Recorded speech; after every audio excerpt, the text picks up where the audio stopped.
Hello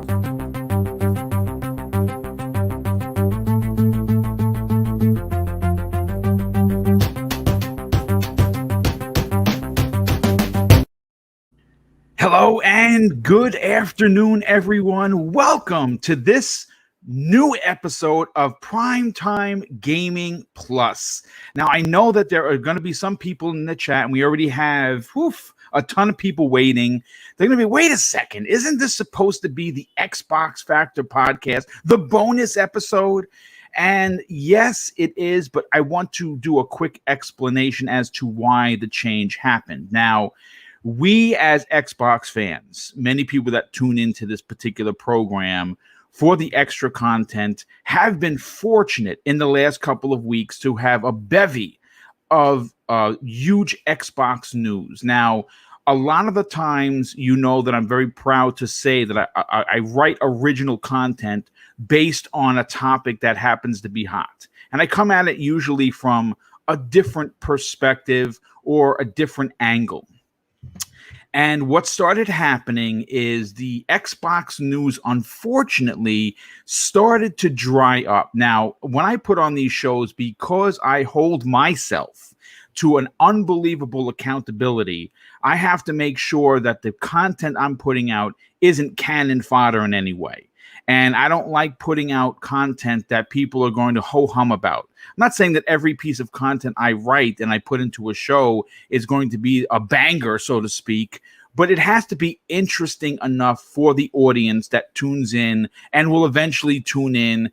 And I owe it to you guys and gals to make sure that this is done in the most professional way possible. So to give myself a little bit of breathing room where I'm not suffering from anxiety trying to figure out what the hell we're going to talk about, I figured that this particular show would be an extension of Monday evening show, giving me the ability to talk about multi-plat games. You know, we're going to talk about some Sony stuff, some Nintendo stuff, some Xbox stuff that we're going to open up with, but it gives me a break, so to speak, because again, I'm not looking for a pat on the ass or anything, but producing 4 shows weekly, even when you're retired, on top of maintaining a household and still actually playing games, is a razor's edge. So understand, I did get some messages from a few people that were respectful, that were a little disappointed that this is going to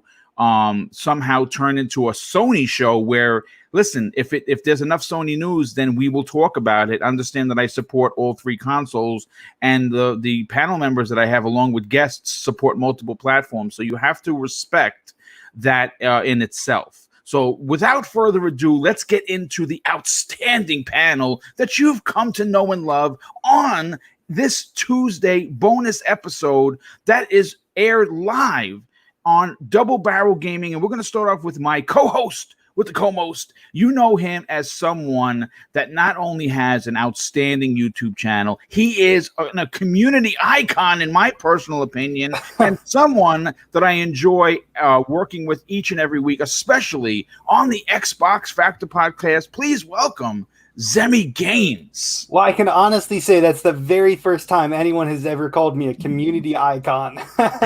Well, you deserve it, sir. Well, I like it. Anyway, yeah, man, I was actually really caught off guard at the very beginning of the show. I actually kind of got a little startled because I heard a song that I didn't really recognize, and then I realized that I was on a different show than what I thought I was. And anyway, this actually might be maybe the first time I've ever actually been on a primetime gaming. Okay. So welcome. Yeah, well, we might have to check the the catalogs just to double check, but I don't ever really remember being on this show before. But I'm super excited to be here, and I cannot wait to jump into all these amazing topics, man.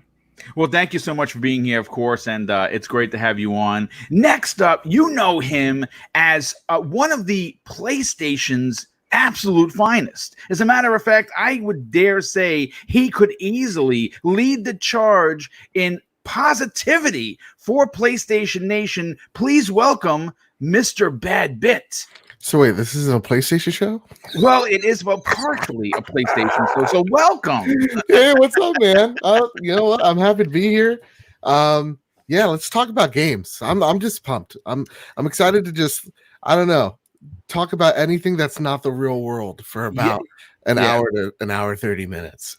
Well, you know what, dude? I mean, really, that's what we're here to do. We're here to not only calm our own anxieties and fears with what's going on in the world, but it's also to entertain the public at large, who, at their core, are scared and worried and need a little bit of a break. And if I and we as a team, because that's what I consider us, can do that for the general public of gamers that we all know and love and that we interact with on a daily basis, then we have done our jobs as human beings. And even though I'm no longer a first responder, and I did that for 21 years, and obviously I'm going to tell you something right now, with everything going on, as scary as it is, I am itching to jump back into uniform. Unfortunately, due to the back, I cannot do that, but I miss it. I miss it wholeheartedly. So in my way of giving back is doing these extra shows and putting on extra content that people can, just chill out and listen to. Yeah, man. And I'm glad that you're here to help along with that, brother. So thank you so much. Big shout out to Xbox Pope. I've seen that controller image and little video he's been putting out there. He is. I want that controller. He is one of the most unbelievable. First of all, let's talk about the Pope. Well, you know what? Before we get into the Pope, let's talk about royalty and someone that I love working with. He teaches by day, games by night. Please welcome Insipid Ghost. What is up, Boom? It is so great to see you. So great to see all these great people in chat. And I will tell you, when you talk about the Pope, he has done some work for me, and it absolutely made my day, made my week. And I still have it in my banner on Twitter because it is just so cool. He does do some incredible work. What a great day to talk about some games. And as Bad Bit and Zemi said, let's escape a bit, man. Let's chat some good stuff. Yeah, absolutely. Now, first of all, I want to get back to the Pope. First of all, we have our lordship in the chat, so give him a big shout out for taking the time to be here. The Pope and I have talked privately for years now, and he is not only one of the community's absolute finest, he's one of the most real person or people that I've ever, unfortunately, haven't met in real life. And we were actually supposed to meet. He was going to vacation in New York, and I was going to, get out to wherever he was going to be to meet him and his family. And, with everything going on, that might be, delayed a bit. But we are going to meet, and we're going to sit down and have a beer, or I'm going to have a Dr. Pepper and maybe a steak or two. But I'm, obviously, if you're not following the Pope, shame on you, because obviously he is worthy of that. And keep an eye out to what's going on with him, because he does put some of the best designs. As a matter of fact, and I've been saying this for years, every time he puts out a design on a console or on a controller, I'm always adding Phil Spencer to say, my God, Mr. Phil, you need to hire this man and make him the head of marketing when it comes to custom consoles, because you're going to sell a mint. But let's get back to the show. Now, I want to open up the show with something fun. We have a ton of topics, some Sony, some Nintendo, some big Xbox ones. But I want to talk about what you're playing right now, and I'm interested to hear what the community has to say, what you guys and gals are, taking the time and really, going through your backlogs, or you picked up something new. And I want to talk about what we're playing as gamers as well as podcasters, and I'll go first. I'm not going to go too deep into it. I am elbow deep into Final Fantasy VII. I think not only is it a masterpiece, I think it's worth every red cent. I think that I'm already up to chapter 8. I know that there are 18 chapters, and I know that I'm just getting into the nitty gritty, so to speak. And I'm going to say this: not only is there nothing about the game that I don't absolutely love from tip to toe, but I am going to tell you that it has officially moved into my Game of the Year 2020, boxing out Resident Evil 3. Now, again, I understand that we have The Last of Us, Halo Infinite, Cyberpunk, Ghost of Tsushima, the new Assassin's Creed, you name it. We have a ton of games, and things could change. But for right now, on this show, on this day, Final Fantasy VII reigns supreme. and I'm loving every minute. Mr. Badbit, you, my friend, are also elbow deep, maybe even neck deep into the Final Fantasy VII lore. What else have you been playing? I've been playing a little bit of Final Fantasy VII Remake as well. I've hit a wall though. Chapter 14 is boring, and I don't like it. And I think they just patch Chapter 14 out, and I'm gonna have this game would be very much high on my list. Other than that though, because I don't want to just talk all over about Final Fantasy VII for the rest of the show here. I've been playing a little game, small one. It's barely doing numbers on Twitch, called Valorant. I become a PC elitist. Everybody is now beneath me. That's how it works. So get on my level, get on mouse and keyboard, come at me, because that's where true gamers are. Obviously. So he's thrown down the gauntlet already, and we're only 10 minutes into the program. Hell yeah, man. So Valorant is Riot's answer to Counter-Strike, and it is Counter-Strike meets Overwatch. If we're going to talk about like the elevator pitch for this game, you have different heroes that have different abilities. It's a lot more tactical based. It's about like, I think every round's about 1 minute and 30 seconds. And you would think that the matches just zoom by, that it's super action packed like an Overwatch would be, because, somewhat similar art style to it. No, it is very methodical. Every movement, every step you take, someone's watching you. Like, seriously, like there are heroes that are all about setting up cameras. They're all about, like, there's a Hanzo guy in the game that just shoots sensor bow and arrows at you so that he knows where you are in the map. It's all about positional awareness in the game, and it kind of reminds me more of Siege in the fact where it's about placement more than you just running around the map at all times. So it's different. It is very much CS:GO style of gunplay. So whether that's your speed or not, it miles vary.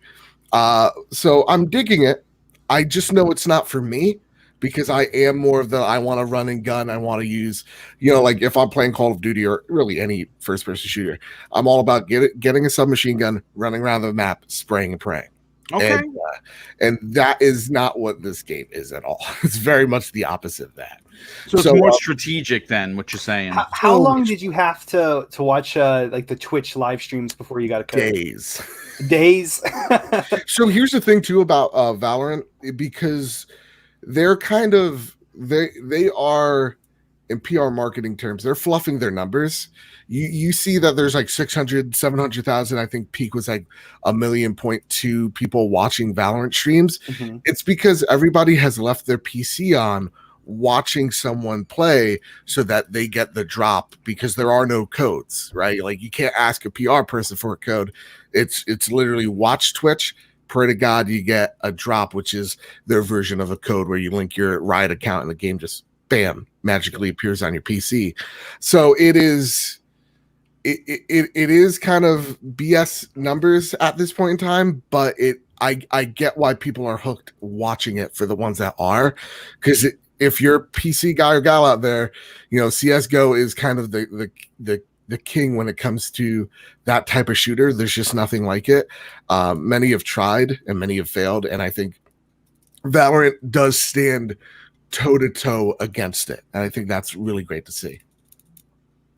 Well, that's interesting. I mean, didn't you say you were also playing a little game called Halo Wars 2? Hell yeah, man. I've been playing Halo Wars 2 with the one and only Kevin Butler. Oh wow! You jerk! Right under the bus. You jerk! All right. Well, let's bring in Luke over here. Luke, obviously, there's going to be a rebuttal of some sorts, and you and Badbit were already at each other's throats in the DM. Now, of course, it's all in fun. They are real good friends in real life, so like brothers, they're going to poke at each other. But Luke, what have you been playing?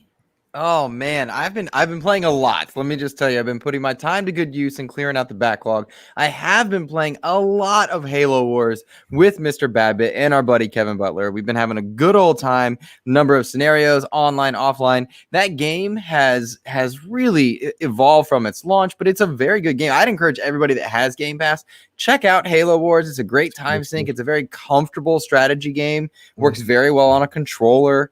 There's crossplay if you have a buddy on PC, if you want to enable it. Halo Wars 2, Very great game, especially for this time where you just want to play for an hour and just have a time sink. We've been having a ton of fun there, and then I've been enjoying the backlog and the back compat capabilities. Something I think is one of my favorite things about Xbox right now, as it stands, is the so many titles are available on back compat, and I've been playing Arkham Origins. Great, that's a great one, dude. Yeah, it's been a joy because I love all the Batman games. I liked Origins, but way back when it came out, I did it on PS3. And so to go back and get the achievements now and to hunt the Riddler trophies and put on a podcast or a show on my tablet and just play Arkham has been a joy. And so I've been having a lot of game time, but Halo Wars and Arkham have been the latest of my interests at the moment. Well, that's interesting. Now, Zemi, did we get to you yet, sir? Nope. We have not. So listen, before I get to you, I have to thank a good friend of the show. Scrub Nurse drops an outstanding and very generous $5 super chat and says this: shout out to the awesome panel and chat. Thank you, Boom, for all your hard work. Hit that like button and subscribe. Well, first of all, thanks so much for being here, dude. Super appreciate the outstanding support you continue to show Double Barrel Gaming, and I definitely appreciate the compliment. So, Zemi, obviously, we're a gamer, so you've been playing some games. You like very unique, titles. You don't always go for the big banger, so to speak. You can say it. I like bad games. I don't want to say you like bad games because really, are they bad if you enjoy them? The answer is no. But what have you been playing? Really, I've actually only been playing one game that I can really think of here, like the last week. And I made a discovery on Xbox Game Pass for PC. There's a game on there called Stellaris, which I previously purchased on Steam, and I've played the heck out of it on Steam. But I realized that you can unlock achievements on Xbox by playing a PC game. And so I went and I rebought all the DLC for the game. And I've just been just throwing hours and hours and hours into this game. And this is just it's a grand strategy game. It has a little bit of a learning curve, but once you figure out how to play, with most of Paradox's games, it's just tremendous fun. And I've just been ruling over the galaxy, purging other alien species from I guess living. It's fantastic. It's a great game. Is that a 4X game where you run with all the types of factions? It is? Okay, yes. Gotcha. And man, strategy games are great for this time, aren't they?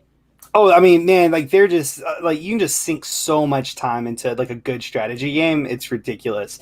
And just the replayability of a lot of Paradox's games, which, a lot of strategy games have a lot of replayability, but just Paradox in general, whether it's Crusader Kings 2 or Imperator Rome or Stellaris, which I've been playing a ton of. I mean, there's just so many different factions, so many different races that you can play, and they all have different unique characteristics about them. It's a ton of fun, man. Well, I mean, listen, at the end of the day, it's all about having fun, right? Passing the time, playing different games, getting different achievements, trophies, whatever, to obviously, bump up that score of yours. I'm hoping to hit 300,000 gamer score by the end of the year. I'm close. I'm maybe 20-something thousand away, so I think I can pull it off. Boom, putting me to shame. I crossed 170K last night. That's freaking fantastic. And then you got to drop 300K on me. Oh my goodness. Well, listen, folks, this has been a great conversation. 215 people already here in the chat. We're only 18 minutes into the show, which is fantastic. I'm glad all you guys and gals have tuned in. I will say a couple of caveats before we move on to topic number one. If you're new, welcome. This is a show and a channel that welcomes all gamers, all types. It doesn't matter what flag you fly, you are welcome here. And you will find that this is probably one of the most inviting chats on YouTube, and I'm proud to say that you guys and gals come hang out over here. And for the most part, thanks to our local sheriff known as Lethal Papa, he keeps these streets safe for you to come hang out, have fun, and feel safe. And I love that, and I cannot thank him enough for the tireless work that he does. And of course, if you are enjoying the show, man, don't feel embarrassed about hitting that like button, because trust me, it doesn't hurt. You just press it, and everyone's a winner. And if you're not liking the show, listen, I highly encourage, hit the thumbs down, give Boom the finger. It's fine. And I get at least 9 every show. There are other people that have a distaste for me. Why, I have no idea, but that's fine. Not everyone is going to like you, and you know what? That's okay. So let's get into. I think this is going to be a very spicy one because we already know that there are several opinions about this. Now, I'm going to bring up some screenshots, because that's what we do on this show. And the first screenshot that I'm going to bring up is this one. Now, it's simple, right? You see a rock formation, you see some grass growing, got some blue, clouds and some beautiful blue skies in the background. You say, well, wait a second, Boom. What the hell are you showing us? Well, apparently, these screenshots that I'm going to cycle through, and we'll start off with this one, is currently the game that Playground Games is hard at work at. Now, immediately, I had to turn this into a Fable topic because, well, why the hell not? It's Fable. Now, with the almost confirmed rumor that that Playground Games is, in fact, currently hard at work at the new installment of Fable, many in the Xbox community have been wondering what in the next game in the long-running franchise is going to look at. Now, there are some that wanted to retain its original trilogy charm and that garnered a huge fan base. There are others, like myself, who want a total reboot, where the old Fable could only, in my opinion, be referenced or messaged or mentioned in maybe a scroll or 3. I don't want to know about the old Fable. I'm sorry. I want a new Fable. Now, am I going to get boos? Probably. Is the chat ready to give me the finger? Absolutely. But you know what, folks? I want something new. And you know what? I think it's time. I think the trilogy, for what it was, did what it needed to do, and it needs to remain in the past. Now, I know that immediately Zemi is groveling at the bit to jump into this conversation. So I'm going to bring you in a second, Zemi, because I know that you 100% disagree with me. Now, I'm going to cycle through some of the pictures, and we're going to come back around to it. Here's another one. Rock formation. This one, ocean in the background. You got the suds of the ocean. This looks like you could literally reach out and touch it. Now, in the latest round of photos that have dropped from Microsoft's first-party games, their studios, and of course its developers, there's been a huge amount of buzz about these particular 3 pictures because people are asking, well, are they from Fable? Here's another one of the shore.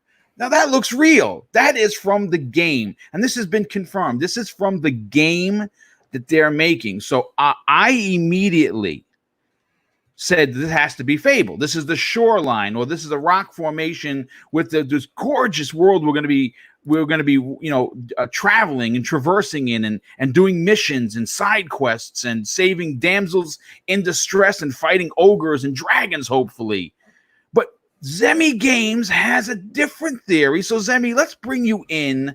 But before I do, let me just get to real quick. James 176 has become a channel member. James, you are amazing, my friend. He has been a supporter of Double Barrel Gaming since its inception. And James, you once again show your generosity with becoming a channel member. Thank you so much for that. So, Zemi, what are your opinions of these photos? Am I beside myself in delirium, or do you think something other? I mean, I really don't think this is Fable, and I understand that this is apparently from a game that Playground Games is working on, and that very well might be true. But we also got to remember that it's not uncommon to see a game developer working on multiple projects at the Correct. same time, and another IP that they are heavily known for is Forza Horizon. And these types of graphics would go hand in hand with a new Forza Horizon game that they could, be working on, And so I think it's definitely a lot more likely that this is a Forza Horizon game than this is a Fable game, because I still do not believe that Playground Games would I guess diverge so much from the franchise to implement graphics like this into a Fable game, right? And I understand that you want it to be more realistic and that you want these types of graphics in Fable, and Come on, shoot me down, take me off the ledge. At a certain point, you also want there really not to be that quirky British humor with the fart jokes and the STDs and the kicking of the chickens. And, I understand that. But at the same time, we also have to realize that in my opinion, it just wouldn't be Fable without that type of stuff. Like, those are core fundamentals that shaped Fable into what it is. And it's just recognizable to all the players that is what Fable is, right? And I think a great, I guess, maybe metaphor to kind of put into example what I'm talking about is, for instance, like what you're wanting this new Fable game to be is like if I said I want a new Gears of War game, but I haven't really been a fan of all the gore and the blood. So maybe instead of them doing that, whenever a gear chainsaws a locust, I really want there to be flower petals and pixie dust come out of them, right? And then you know what? The graphics, I tell you what, I think Xbox needs more pixelated graphics. So I want the next Gears of War game to resemble Minecraft, right? And whenever you do that, the game's not Gears of War anymore, right? Yeah, you know what? Listen, because it doesn't resemble it. I will agree with you that there are some fundamentals, I suppose, that need to be retained for it to resemble what got us to where we are. Though I will say that it should only be in reference. It should not be a core value of the game. Kicking chickens, even though that sounds fun, and even though it was a quirky, unique thing that Fable did, really has no place. It has no worth, in my opinion. And if you wanted to say, hey, you want to go kick that chicken, and oh no, I don't, we don't do that, we respect animals, or something silly to kind of I guess keep it going. But Zemi, keep it going, my brother. Yeah, well, I mean, like, and I do understand that, like, you want something new, you want something different, but that's the thing of it. It's I want a Fable game, right? I remember playing Fable whenever I was a little, kid, and I absolutely adore the franchise. I adore the game, and to me, if it doesn't have that quirky British humor, if there's not kicking chickens, if there's not, those cartoony graphics, then it's just not Fable. It's taken the very essence out of what Fable is to me.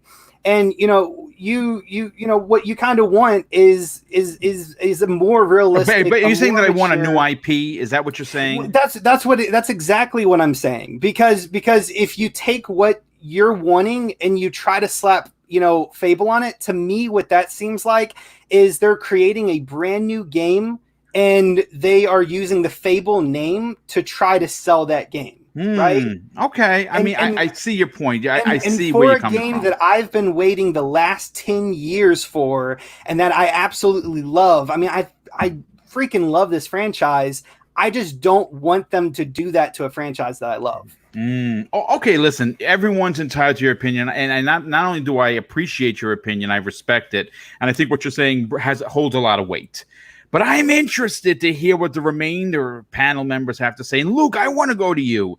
Am I looking for a new IP with just Fable stamped on it? Or do you, like myself, agree that maybe we need to grow up? What do you think? Oh, man. Fable needs a reboot. It absolutely needs to be rebooted. Whatever it is, it can't be a sequel. It can have some allusions to it. I do agree with Zemi in the idea that you do need some of that British quirkiness that made Fable distinct and special. That is important to the spirit of Fable. But it needs to, whatever it is, it needs to be fresh, it needs to be new, and it needs to capitalize on the brilliant fantasy world that Fable offered people. And that was every time it was an exposure to what could be, and people really immersed themselves in Peter Molyneux's promise of, oh, you can do this and that, and they got lost and perhaps disappointed many a time over. But Fable was still special.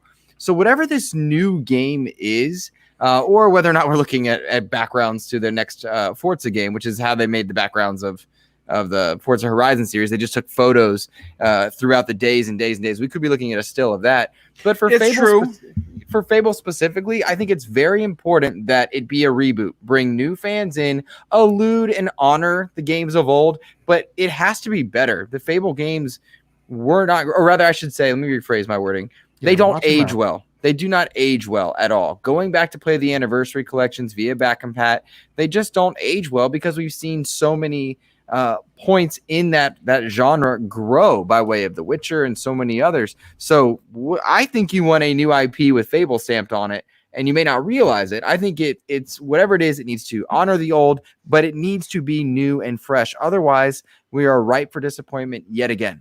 Okay, I mean, look, I'm gonna say this, okay, and I want to comment on what you have to say, and then I'm gonna bring Bad Bit in. First of all, I agree 100%, and taking nothing away from Zemi's point, which I absolutely found unbelievably valuable. I know that there are going to be two camps. There are going to be people who get the new the new Fable, and they're going to be a little taken aback, maybe even jarred a bit by the presentation. Now, whether that is going to be in the people who were expecting it to be realistic, or in the camp where people were expecting it to be more cartoony, I'm going to say this. Look, I like cartoony games. I think Microsoft makes some of the best ones. I think that the graphics in something like Sea of Thieves needs to be whimsical. I think Grounded is a whimsical type title that needs those type of graphics, and it adds to the lore and the enjoyment of it. Minecraft is what it is. Minecraft Dungeons couldn't be Minecraft Dungeons if it looked like Diablo, right? So we understand that.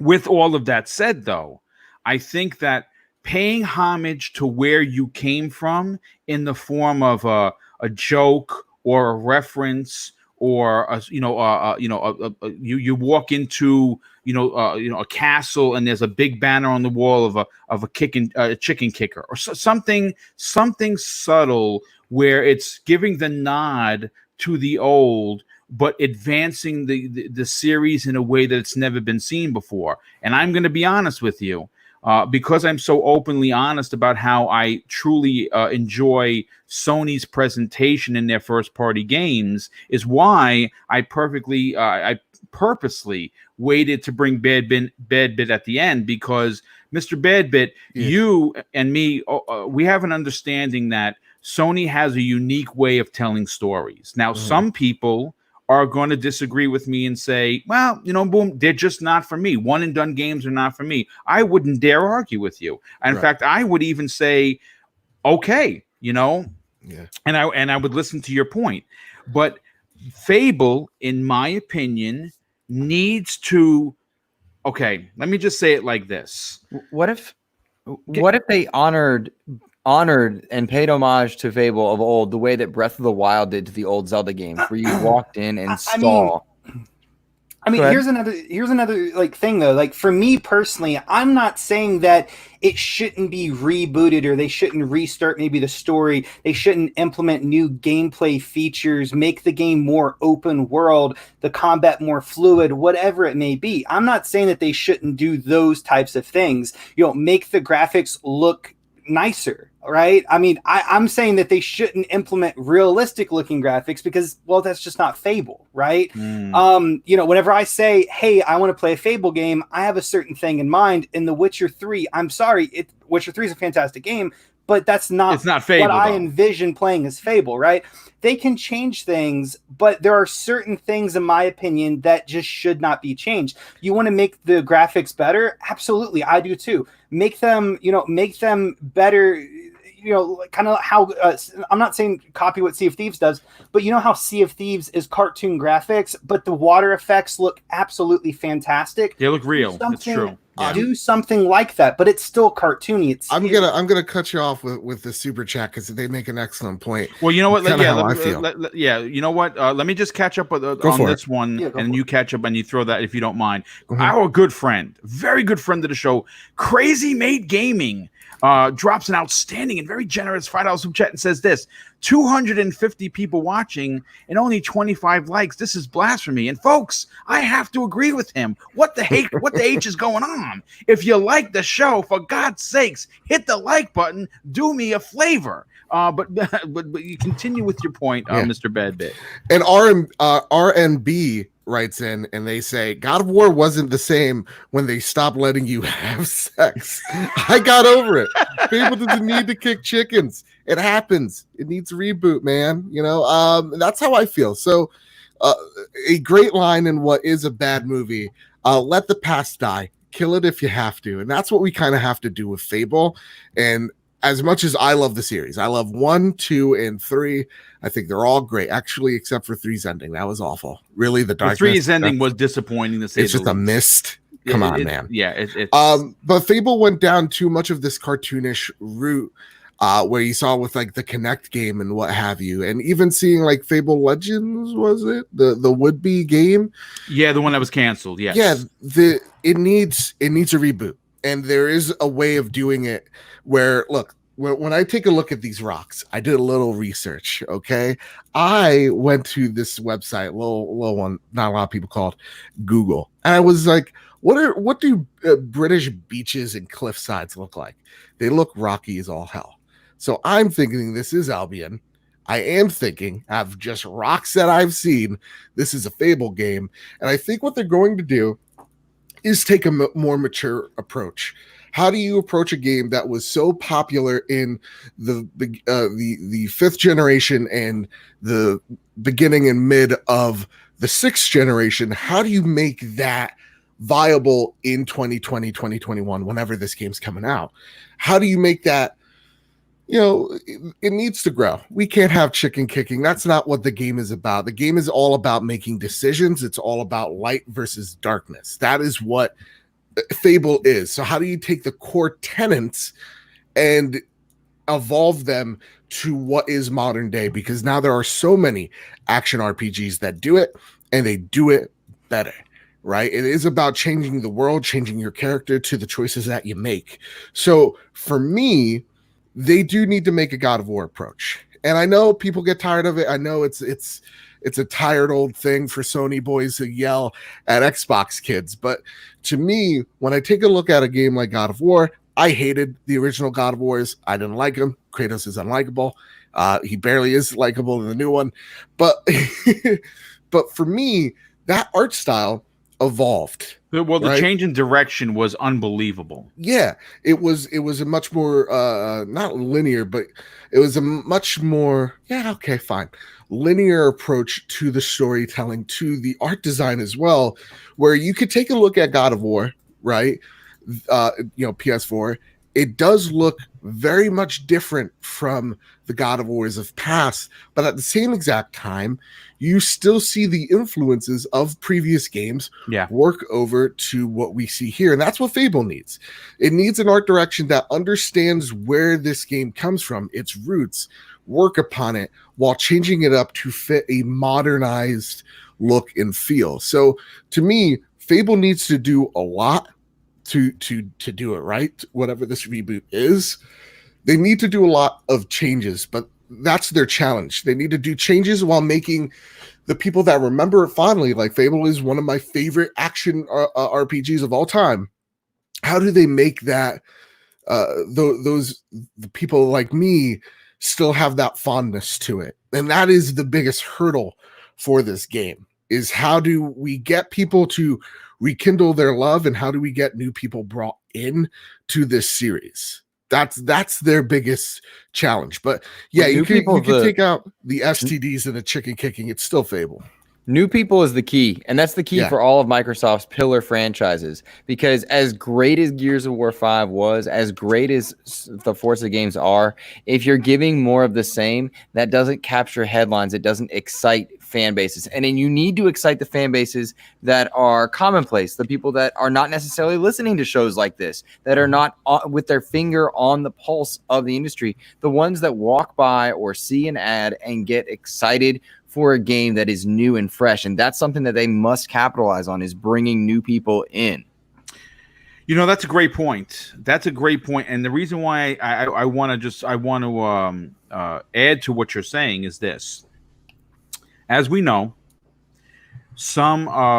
when you look at the populace of something like a PlayStation fan base, right? We know that's 110. I'm going to say it's 115 million consoles, and it's probably even in the 120s now because they've had a surge of sales thanks to Benji Sales, who I'm actually going to try and reach out to. I'd love to get the guy on the show. I don't know if he would do it or not, but I'd love to get Benji Sales on here. He's very, very prominent Twitter member. And he was talking about the Final Fantasy title really pushing sales, right?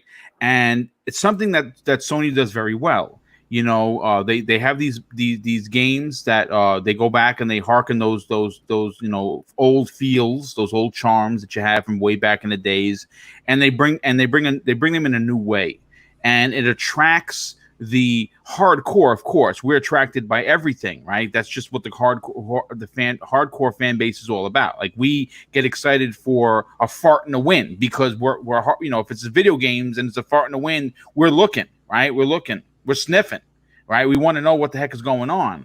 The casual market sees these commercials and they see some of the stuff and they're like, oh my God, that game looks amazing. I remember Final Fantasy VII, or I remember playing God of War. And they go out and they buy a console.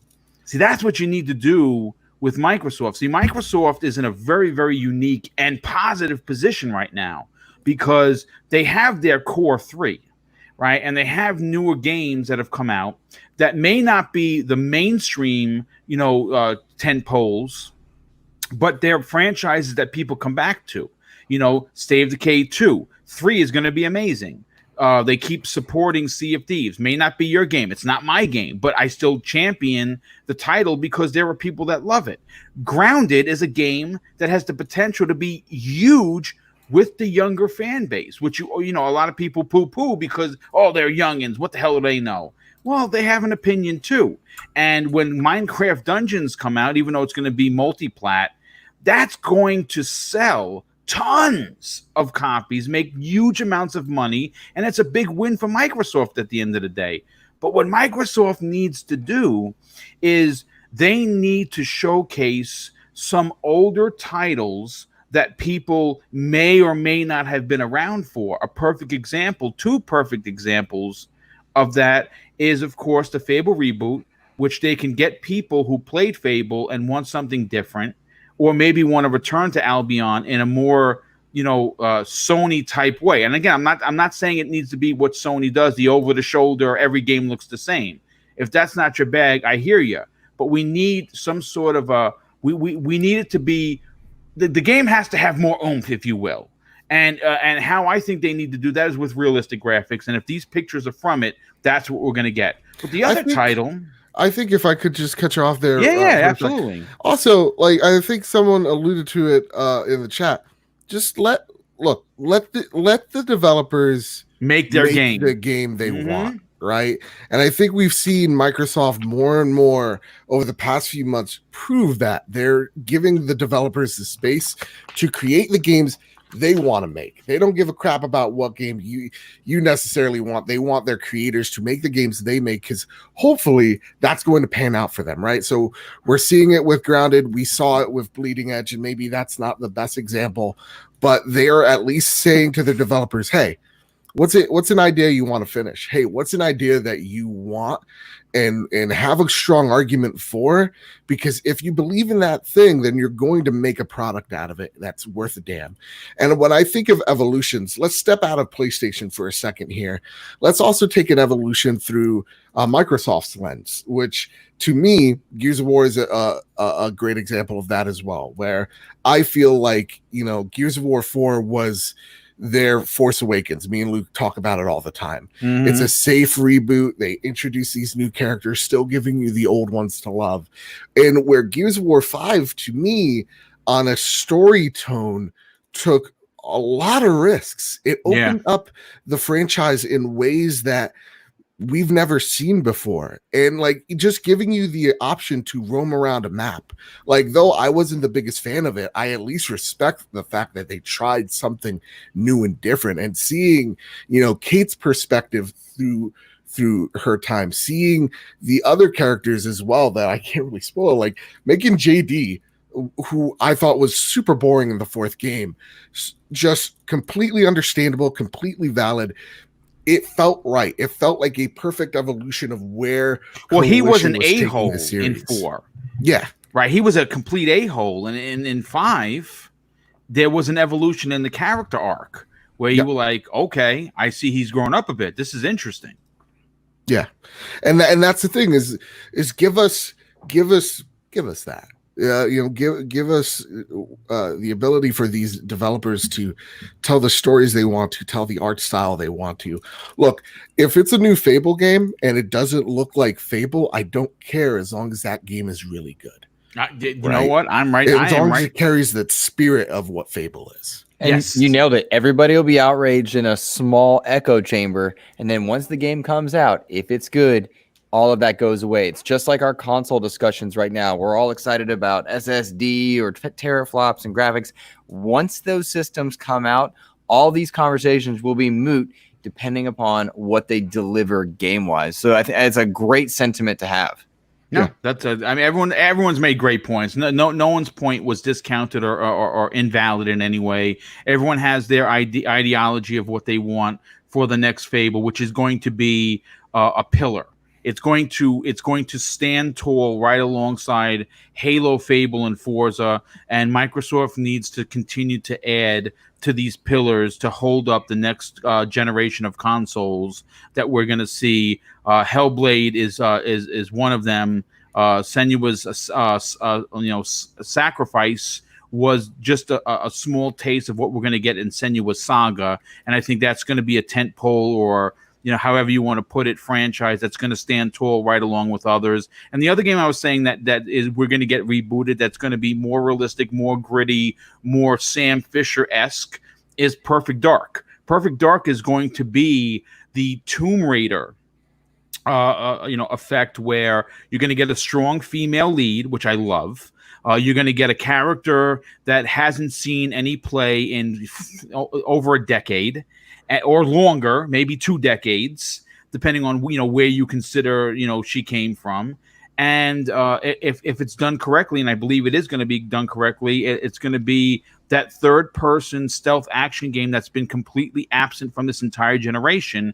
And because it's an Xbox exclusive, is going to again fill a particular genre's need, but also from its inception become a pillar. And we're going to start seeing that Sony's incredible first-party games are just not going to be the only ones in the conversation. It's not going to only be, oh my God, this new Mario game is amazing. Yeah. There's going to be talk. Microsoft is going to work their way back into the conversation. And you know what? You know who wins? We all win. Mm-hmm. Because when you have great games on all 3 platforms, and like most of us support those platforms, you are A, poor because you have to buy everything, and B, have no time for life because all you're doing is playing games. Yeah. Now, real quick, before I move on to the next topic, I just have to catch up on some of these super chats. Charles Paul drops a very generous $2 super chat. He says something very interesting. God of War is a mix between the old and new, but it's still God of War. That's a great point. Gaming Addict from the Iron Lords Podtech. What's up, dude? He says world-changing life choices is what made Fable. And they could bring those back, where your choice does make a difference. Oh, a very good friend of the show, Thanaros. Hey, dude, thanks so much for being here. And, of course, thank you for your generosity. He drops a $2 super chat and says this. Basically, y'all want a game to brag, right? That's it. Well, you know what, dude? It's not about bragging. It's about fandomship. It's about people who have supported the Xbox platforms since I've been doing it since they released in 2001, but we have all sat here and seen very good games come and go on both the PlayStation brand as well as Nintendo. And even though Microsoft has been no slouch and has had plenty of good games, there are a lot of people that will argue with you that said, well, they haven't had great games. And I'm not going to say that I'm saying that. I think they've had fantastic games. I would even say great games. They might not be games for everybody. Quantum Break is a great game, not for everyone. I hear you. You know what I'm saying? Halo 5, a good game, could have been great. Didn't turn out the way I wanted it, but Halo Infinite is going to be great. And if I could just hop on that statement as well, I don't as the Sony guy in the room, I don't want Xbox to copy Sony. I want them to do their own thing. Their own thing. Yes. The cool thing about what we've seen from all three of them, is we're seeing different games. And what I mean by that is Nintendo has their thing. They have their core base, those core games that family friendly focus, right? Sony has these big action, open worlds, right? And we're starting to see Microsoft as well find their voice at the same exact time, where I like to see Microsoft, as the champions who have, made online gaming what it is, focus on that online element that they're always known for. Like all their games, though they have some terrific single player campaigns, they also have this element of community that you see from things like A State of Decay, that you see things from Sea of Thieves, that you see from Halo, Gears. Like they're all doing their own thing. When I hear people go like, oh, I want Xbox to focus on this, that, and the other thing, and it's coming from a Sony guy, typically it's they're describing a Sony game. And when an Xbox guy goes, I would like Sony to do X, Y, and Z, they're describing an Xbox game.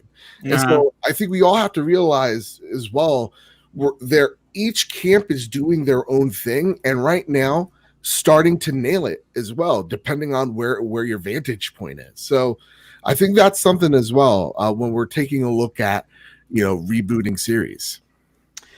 Listen, it's going to be interesting. There's going to be a core bunch of people that are either ultra excited about the changes or ultra disappointed about the changes, and only time is going to tell what Fable is going to look like, if in fact it is Fable, which we all believe it is. But what I'd like to do is I want to move on to the next topic. But before I do, I just want to thank Restored Hades with the outstanding and very generous $5 super chat. It says, I want Fable to change, however. I want Fable to still be fun and a world made by your choices. See, that's what everyone keeps turning back to. Yes, making these epic choices on whether or not you have horns on your freaking head or you don't is something that they could retain in the lore. I mean, listen, I don't have a problem with a Halo because that's how I play the characters. I don't like being a bad guy. It's my nature. I'm only a bad guy when there's an achievement involved. Like, for instance, Outer Worlds. I went like a lunatic and I was killing everyone that came across my path like a complete psycho killer. But it wasn't because I wanted to play like that. I actually felt guilty chasing people into bars and mowing them down. I felt guilty. But there was an achievement involved, and I had to do it. I'm sorry, folks. I killed people for an achievement. I know it sounds sick, but it's what I did in video game world. I wanted to make sure that's clear. But continuing his point, that's how we got that 300K, guys. That's how we did it. I am a hunter of achievements.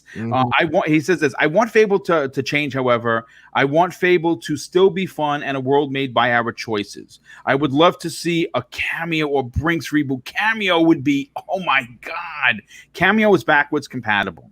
If you have never played one of Rare's most unique and amazing titles, I say if you have the time, give Cameo a shot. That game was amazing, and yes, I could absolutely see a sequel, would absolutely love a sequel. But let's get into the next topic. Now, look, like I said earlier, folks, we're going to bounce between brands. We're going to bounce between games. We're going to and of course, we're going to be talking about PlayStation. We're talking about Xbox. We're going to talk about Nintendo. And right now, we're going to talk about a very hot and tasty new rumor for Marvel's Spider-Man 2. And this new leak reveals release date, villains, story details, and a ton of other stuff. Now, this story I pulled from one of my personal favorite sites, comicbook.com. And of course, why wouldn't you want to pull a story about Spider-Man, one of Marvel's most famous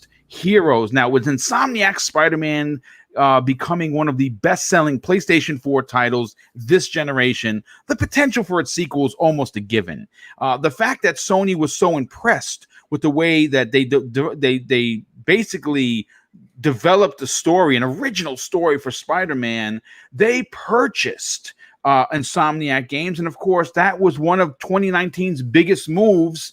And it made, through this studio acquisition, it became the 14th internal studio at SIE, and that happened. That transaction took place on August of 2019. Now, I'm going to read directly from the comicbook.com article regarding this outstanding leak, and it says this. A new Marvel Spider-Man 2 rumor has surfaced, and while Marvel and Spidey fans are unsure if it's legit, it does have them excited about the sequel to the popular and critically acclaimed PlayStation 4 title, which of course is an exclusive.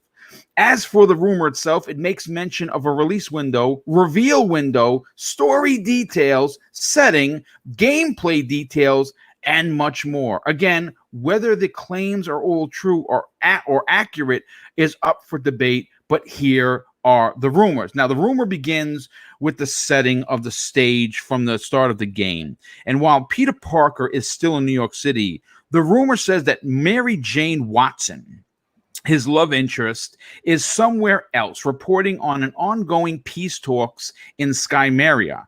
And as a result of these talks, she won't be home for at least a few weeks. That said, Peter Parker has returned to the Daily Bugle to help make the rent, while J.J. Jameson has returned to his position in the company as well. So obviously we're going to have interactions with that a-hole, and that's fine because, you can't really have J.J. without Spider-Man and Spider-Man without J.J., especially if you are a fan of Spider-Man. Now, meanwhile, it's apparent that it's going to be the scene is going to be New York City during the winter, which ties into gameplay quite a bit. There's light rain, light snow, heavy snow, and 4 other dynamic weather effects now. And you can apparently see the snow accumulate on the characters, including Spider-Man, if he stands still over time. This is dope. I'm already getting goosebumps talking about this. Now, this paired with the story that will reportedly unravel over a longer period of time will allow for a natural time day/night progression. However, sometimes the story will force changes in this regard. Also, making the city more lively will be the more frequent and well-realized dynamic missions, which will help illustrate the friendly neighborhood vibe the game is going for. This may mean saving construction workers that are about to fall from a ledge, bringing someone to the hospital, and other forms of heroic shenanigans. Now, adding to the dynamic missions will be an increased addition to side missions. Not much of anything is salient, it's said. Also, the missions in this rumor are going to include, and this is where it gets really tasty, big people like the Human Torch, which we know has teamed up with Spider-Man in the past, which is dope. That means that the Fantastic Four could actually have an appearance in this game because, obviously the Baxter Building is in New York City. And also, they're talking about bringing in Mysterio, one of obviously the Rogue Gallery's finest for Spider-Man, and there were other characters mentioned in this leak, including Eddie Brock, which we know who he is, and they're saying that it's going to draw inspiration from his cartoon iterations, meaning that he'll be a big and brash kind of a character. Doc Connors, the Lizard, is also mentioned, and apparently is going to play some part in this. Now, we have already gone through the Sinister Six, so now we got to bring Carnage, we got to bring Kraven the Hunter, the Lizard. There's a ton of other people they could bring in outside of the Sinister Six. So now we're going to get to the panel, but before I do, I have to thank a couple of super chats. First of all, Crazy Mate Gaming once again shows his outstanding generosity with an outrageous $10 super chat and says this: I think a game doesn't have to be realistic graphics to be good. I think if Fable has graphics like Kingdoms of Amalur, which is fantastic, but updated would carry the whimsical feel in graphics. Now, I agree with that to some extent, because I think that if you've never played Kingdoms of Amalur, I believe the sale might have passed, but that game is backwards compatible, and it's one of my favorites of last generation. Fastback OG from the NLG podcast, a good friend of the show, he drops an outstanding $5 super chat and says, Que pasa, y'all gamers? Oh, man, how did it go right past my hands? It says, what fanboy should say is, Xbox has no games for me.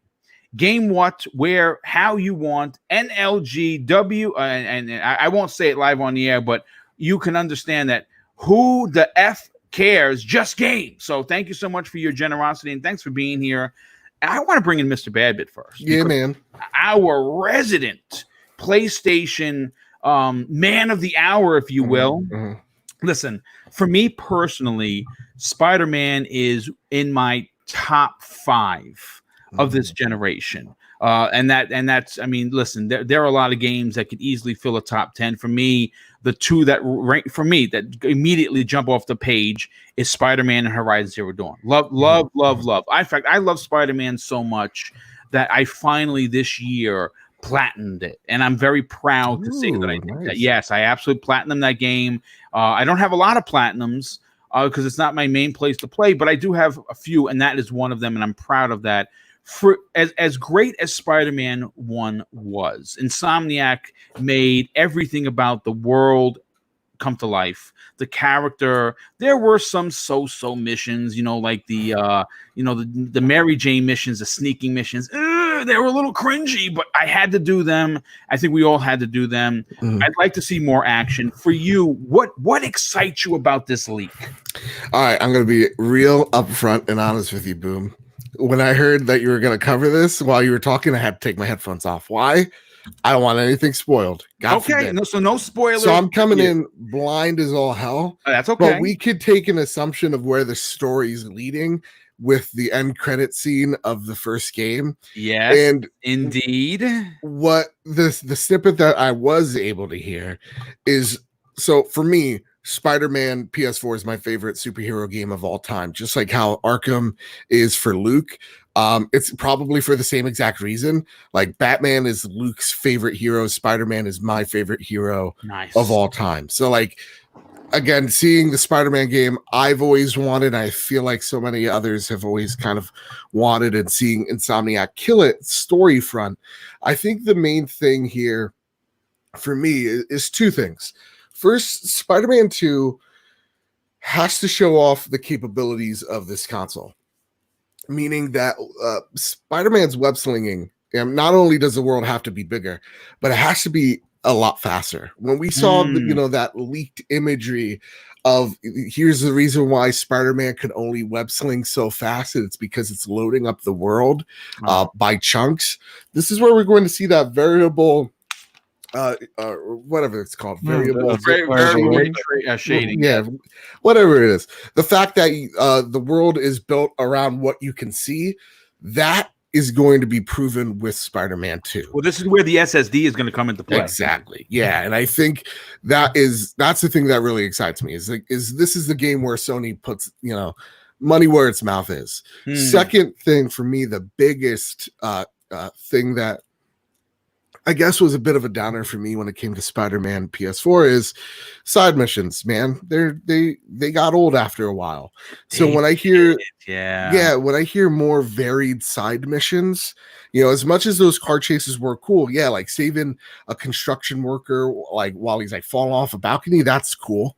That's awesome. Like you're seeing him wobble, so like he's about to fall, he's not really falling because God forbid you miss. That would be you have to, the game has to end at that point. Not the closed casket if I've ever heard one for a Spider-Man game. So I think more varied side missions is the thing that I really want to see out of the next Spider-Man game. So as far as the villains, I'm not too concerned because we saw Insomniac play with our expectations and give us things we never saw coming. And so That is true. I am so interested. Listen, you had how many years? It's on PS now. I want to see how they tackle Venom. That's the main thing. I mean, I want to see that. Do you bring Carnage right in? Right? I don't know if you can. I think we have to get. I think we have to get Venom in there. We have to do it right. We have to actually see him fight Venom. Yeah. We have to see Venom's story arc where he goes from raging, wanting to bite Spider-Man's head off to anti-hero that we all know and love. Yeah. That's what I want to see. I want to see how, because again, they leave it with this trifecta for me, where I'm just like, we're definitely gonna see Green Goblin, we're definitely gonna see Venom. Venom's from that hit Sony movie, right? Yeah, Luke. Hey, listen, could you do us a favor? Turn off your mic. I Wait, love it. who's Venom again? You can leave too. Well, you know what? Yo, real quick, before I get you, okay, Luke, go ahead. Before I get you in here, Luke. First of all, I want to thank Elemental PO for the outstanding, outrageous $2 super chat. He says this: Push Square debunked the leak yesterday at 8 a.m. Now I saw that, and the reason why I continued to forward with the topic is I spent about an hour and a half writing it, so I wasn't going to just throw it away because Push Square, which I believe is not the most reputable place. Yeah, I was gonna say Push Square says a lot of things. Yeah, so I mean I did see it, and I thank you. First of all, I thank you for being the Elemental PO, big supporter of the channel. Cannot do it without him, and he's been here from the beginning. Of course, his generosity is ridiculous. So thank you for that, and thank you for the information. Yeah, I did see that, but there are some times where I will do a story, and I'll check a few sites, and again, this is grain of salt, folks. This is completely a grain of salt. We're having fun. Hashtag fun at the end of the day. But Luke, let's bring you in here. We know that you're the biggest Batman fan, but you still have to appreciate the webhead in Spider-Man, and you have to appreciate. Also, a lot of people don't know he's wearing a bat suit right now. Okay. You know what? I can see it. There's nothing wrong with that if that's what you want to do in your spare time. And maybe he's delivering groceries wearing, because there is someone in Czechoslovakia that I tweeted out is dressed as Spider-Man, and he's doing good deeds by delivering groceries. Maybe Luke is doing that. Who knows? Well, I'll tell you this. My underoos are absolutely Batman. You don't know, okay? All right, let me tell you that right now. But real talk. Forget the rumor, the speculation, or anything. I think it makes perfect sense that you would see Insomniac work to flesh out a lot of those side missions. One thing that the Arkhamverse did do very well was have story-based side missions. You went and you investigated Professor Pig. You sought out and battled against some of the lesser villains of that particular story in each of the games. And I think they, for the most part, improved chronologically from when they were released through the Arkhamverse. And so I think Insomniac is likely going to take that cue where you do go battle X villain that may not be the main villain, but it's from the Rogues Gallery that Spider-Man deals with. And he has a tremendous Rogues Gallery. Right. Oh, he has, I think, the second best Rogues Gallery right behind Batman. Yes. And like you, Boom, I also went and I platinumed Spider-Man PS4. I'm still holding out for that one-day PS4 Pro sale so I can go and see it on the best visuals, and I'm going to get the DLC eventually. I loved Insomniac's work with Spider-Man. I think it's a fantastic game and franchise, and it is absolutely ripe with a number of story directions they can go. I want them to have a good long main story and then plenty of side missions, because that was my favorite part about the Arkhamverse is I was immersed in Batman's story, and the villains from top to bottom are fun and enjoyable. And Spider-Man has that same caliber of villain, and they have such a great dichotomy. Batman's very dark, and the Arkham games are very dark. Insomniac is light and fulfilling and exciting with what they do with Spider-Man. Unicorns and rainbows all day long is basically what you're saying. Absolutely. And if there's not a mod to shoot my webs as rainbows, I mean, is it even worth it? But I'll tell you, it would be such a great time to enjoy Spider-Man's the wealth of storylines there. And I really do hope, real talk, that we see some of those New York-based heroes in cameo roles, but they're the perfect type of team-ups and not, I don't want them to dominate his game. So you got to balance those two. But man, Spider-Man 2, whenever, wherever it hits, I think Bit is absolutely right. It's got to showcase that PS5. It's got to show what's special about it. And I am so excited for it when it does. I will be there day one. Yeah, no, I absolutely agree. I'm very excited to see what they do. I'm hoping that when the PlayStation 5, even though I've platinumed it, and I basically have done everything, literally everything in the game to do, including the DLC, I would love for that title to be one of those upgraded titles, like one of the 100 that they're currently hard at work on, for it to show the showcase. And again, I would expect that everything that's going to have a sequel on the PlayStation 5, like Horizon Zero Dawn, and whatever else you want to add to that mix, is going to be upgraded to showcase what the next game is going to look like, to generate hype, if you will. And I hope Spider-Man is one of them. So for anyone that might have missed out on this gem and is waiting for the PlayStation 5, man, I'm almost jealous that I don't get to experience it again with a new, fresh set of eyes. Zemi Games, let's bring you in here. Now, we obviously, you are admittedly, until we started hanging out, were not a big superhero guy. Like, it wasn't your thing. And then you took it upon yourself during the summer to really dig your heels and your eyeballs so much into, of course, the MCU. And I believe you might have watched all the films already. Now, you have already said you're excited for the PlayStation 5 because you like Sony's first parties, or at least some of them. Is Spider-Man one of those games you'd be interested in visiting, that something you missed? Yeah, just wanted to double check real quick. Venom's the guy in pink, right? Yeah, no. So, I mean, that's time. I love it. Yeah, so here recently I've had one of the world's worst, like, internal struggles, right? Because I want to play all of these PlayStation exclusives that I missed out on this generation. Like, this generation, I had a PS4 for like 6 months, and then I got rid of it and got another Xbox. I've just never been one big on having multiple consoles at the same time. It just kind of always seemed like a waste. But anyway, I've been having this internal struggle because I want to play Spider-Man. I have not actually played Spider-Man. So whenever you were talking about, the person that you're going to be jealous of for getting to play, the Spider-Man for the very first time on the PS5, I mean, you're talking about me. Because I want to play that game so bad, and I've been thinking about buying a PS4, and I just cannot get myself to pay the amount of money whenever the new PS5 is going to be coming out here in, hopefully 6, 7, 8 months, something like that. But, I just really, really, really want to play the new Spider-Man game because I've heard so many people talk about it. And once I actually watched, I think it was Captain America Civil War, where Spider-Man first shows up, right? Yeah.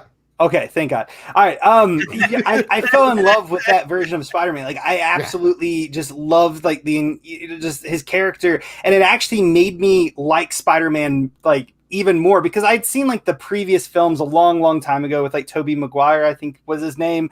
But I just kind of fell out of it, and I just wanted to play that Spider-Man game. And now we kind of don't know if this leak is true or not, but what probably gets me the most excited, because I will for sure play this game next generation once I play through the first, is the idea of it taking place during like a snowy New York City. That's my favorite time of year, dude. It is mine too. And there's just something about, like, snowy environments in video games that just really, really just absolutely draw me in. Yes. I remember Red Dead Redemption 2. That game probably was like the last really good game that I thought did a fantastic job with snowy environments and the physics and everything. And so just to see New York City, from on top of a skyscraper, swinging around the town,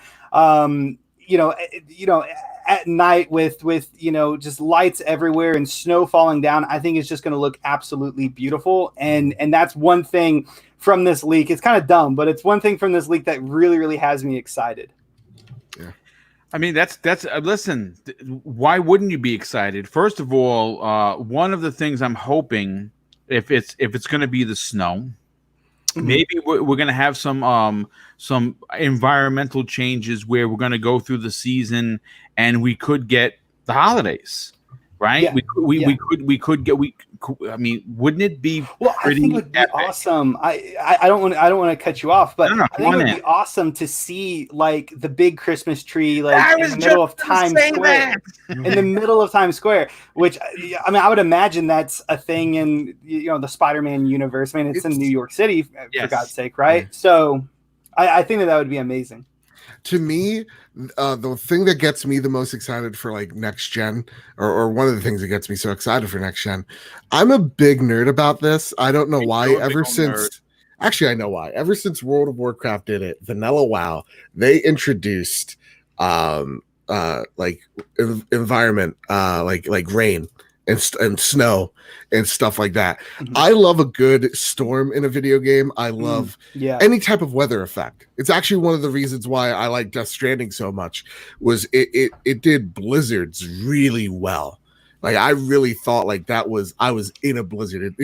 I don't know. There's something about when there's good environmental, systems in place, it kind of gives me a more sense that like this world could be real. Right, like that's what I really like. So when I hear snow, I really want to see how they handle like a huge snowstorm. What's that going to look like on next gen? Like that's the thing that really great point. That is a fantastic point, dude. Because the weather effects are going to be. I'm sure they're going to even affect how you swing. When you let go of the web and you're flying, because there might be heavy winds in the skyscrapers, you could actually get blown off course. I hope they do stuff like that. Yeah, I really hope so too. And also, So Shady said, "Why wouldn't Punisher do well? Oh, why wouldn't Punisher do well in 2020?" Let me tell you something. I would love to see Punisher in the next Spider-Man game. I would love a team up of some sort where, like, Daredevil. Oh my God, give me a Daredevil entrance. Give me a Punisher I want to see entrance. a Punisher game. Give me, dude, how I would freak out if I saw like X-Men or Fantastic Four. Oh my God, me too. I don't even remember remember the game necessarily, but I do remember I played it, and there was a Punisher game, and I think one of the missions you're in like a coffin at like a mob funeral, and you just come out and you start blowing everybody to pieces. You guys remember that? Yeah, I do that. I remember you had to put there were actions where you could push some guy's head into the piranha tank or push them into the oven. So I love that. Mm-hmm. Yeah, I was like 8 years old at the time, and I thought that was fantastic. There you go. Yeah. Also, Demi, suggestion: Spider-Man is on PS Now. If you're willing to try it out, because it has gotten better. I'm not going to sit here and tell you. I tried it out on my PC, and it was god awful. Like I thought I was about to get a seizure. Like the screen was flashing green all over the place. It looked terrible. Then you know what? Forget I ever said that. Then. Yeah. You know what?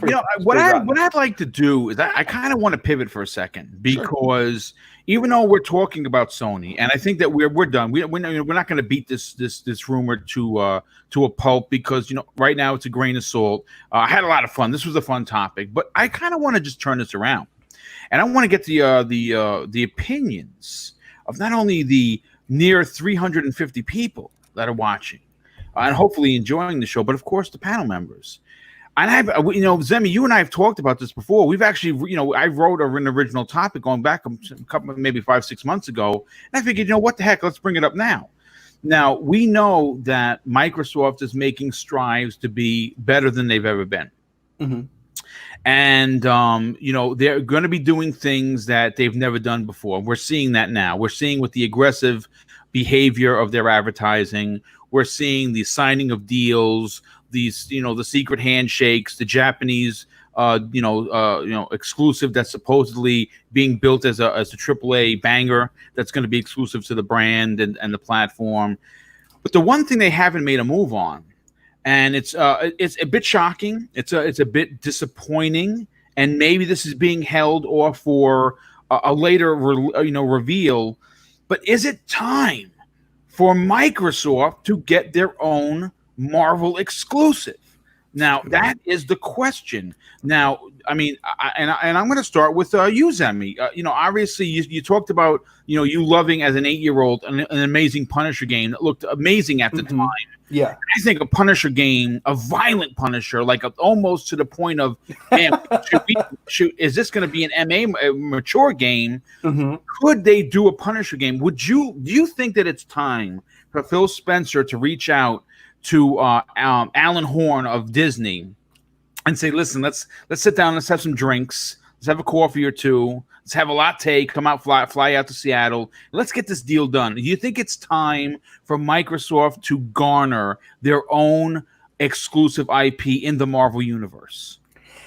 You know, here's the thing. Like, I just don't know what IP that they would be able to get that would really rival Spider-Man. Like, maybe I'm mistaken. Maybe I just don't know enough about Marvel. But if I'm not mistaken, I think that Spider-Man's probably the biggest IP. Oh no, he's the biggest, right. But with that being said, I mean, you know, more games on Xbox is not a bad idea. You know, I mean, like, why would I be opposed to that? I don't know if in the long term it would really pay Xbox to do that, just for the simple fact that Sony already has Spider-Man. They already have the best thing that they could get. However, I would love to see a Punisher game. I would love to see like an amazing like Iron Man game or something. But with both of those, you know, I would honestly kind of rather see those become third party. You know how I feel about, you know, locking down exclusives. If Xbox was going to do anything to try to like rival what Sony has with Spider-Man, I would say they would need to be calling up Warner Brothers and trying to get Batman, which would cost them such strong half their opinions company, on this. probably. Ooh. Yeah. Ooh.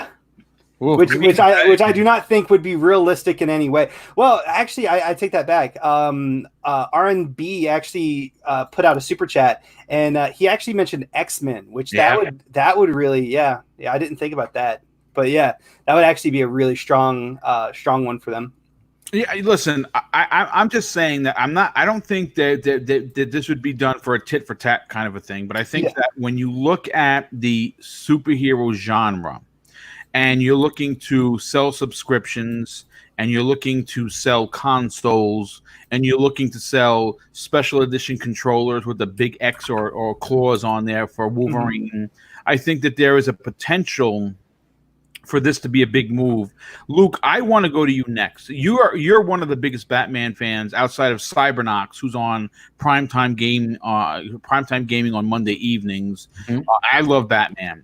And even though Batman is third party, I'm still in the camp that I think that it behooves Microsoft, whether it be a DC hero or a Marvel hero, they need to get an exclusive to fill in a gap that they don't have currently in their roster of games. And we saw that, you know, look, say what you want about Spider-Man. You might love the game. You might hate the game. You might be somewhere in the middle. It moved what, Luke? Consoles. It moved a shit ton of consoles, right? And I would dare say that out of the 15 million plus copies of that game, there is probably somewhere, and this is a complete guesstimate, anywhere between 7 and 10 million consoles that were sold because of it. It could be more, it could be less, but 7 to 10 million consoles sold based on one IP that's exclusive is saying something. Do you think it's time for Microsoft to get their own superhero IP? Okay, so make sure you guys spell my name right when you tweet your hate at me. There's 3 I's in insipid. You guys bring it. Okay, you bring it right now, because it would be absolutely no. Not in the way that you are asking. Anytime, if you bring in any superhero game as an exclusive, that it all is third-person action, the first thing you are doing is opening yourself up to comparisons to Insomniac's Spider-Man. And that is a dangerous precedent to set, because if you're putting things side by side to one another, and even if it's slightly behind anything Insomniac puts out, then the narrative is set that Spider-Man is better. And that will paint a very negative narrative for selling and moving units, because it did move units and Spider-Man was fantastic. As far as buying up a third party, something on the caliber of Batman or Arkham, I think that is a bad thing as well. In fact, I would argue that it's a bad thing for gaming as a whole that Spider-Man isn't exclusive, because that's such a beloved IP. I don't like seeing superhero games go exclusive to anybody. In fact, I was very saddened when Ultimate Alliance 3 was exclusive, because that's a very fun game. I love playing that on my Switch, but I would have loved to get some achievements with it as well. Me too, yeah. The only realistic way for Microsoft to pull off a third-party or an exclusive, I should say, superhero game that isn't of their own creation, the way that Sony created Infamous, the way that Crackdown was when it first came out, mind you. The only way for them to pull it off would be for them to break genres, maybe bring back X-Men Legends, as it were. Well, that has a very similar formula to Microsoft or to Marvel Ultimate Alliance. That's the only way you could do it, because anything that puts you in third-person action would draw comparisons to Spider-Man. So no, they realistically don't need to make an exclusive superhero game. As much as it would be great for Fanboy Wars, it'd be a waste of a capital, I think, rather than creating their own. Do what Sony did with Infamous. Infamous was a fantastic franchise, a lot of fun to be had in those games, and it's a superhero game of their own making. Sunset Overdrive was kind of that same idea. When it first came out, it didn't catch on. But no, I do not want to see a third-party exclusive go towards Microsoft in the superhero vein if it's as beloved as Batman or Spider-Man. And again, you make sure you spell that insipid right, guys. 3 eyes. Tweet your hate accordingly. But yeah, I think that'd be a travesty if we saw anything in a comparison method to Spider-Man. Well, you know what? Pure Flack Monkey says Deadpool done right. And that'd be a cool idea. That would be pretty epic. As a matter of fact, I can see that game not only being in third person for some instances, I would love to see them do a duel where you're first person killing people with swords and guns and grenades and whatever else, and having that, Deadpool, adult humor. It's interesting, but let's bring in Mr. Badbit. Again, this was a spur of the moment kind of a thing. For you coming from a PlayStation point of view, you've seen how well Sony did with Spider-Man. You see how well Spider-Man was handled by the epic developers at, of course, Insomniac Games. Do you think that it behooves Microsoft to either create their own hero of sorts or license out one from Marvel to kind of fill that gap in what I believe is missing in their repertoire, if you will? Great question. And when I think of Spider-Man, it does suck. Like, I'm not gonna sit here and not gonna lie to you that like my Xbox friends can't experience Spider-Man. They could if they bought a PlayStation. I mean, they could, if they chose the right side. Whoa. But again, you want to make sure you spell Badbit Badbit right when you tweet him. Mr. Badbit on Twitter. Spell it right, guys. Okay? MRBAD.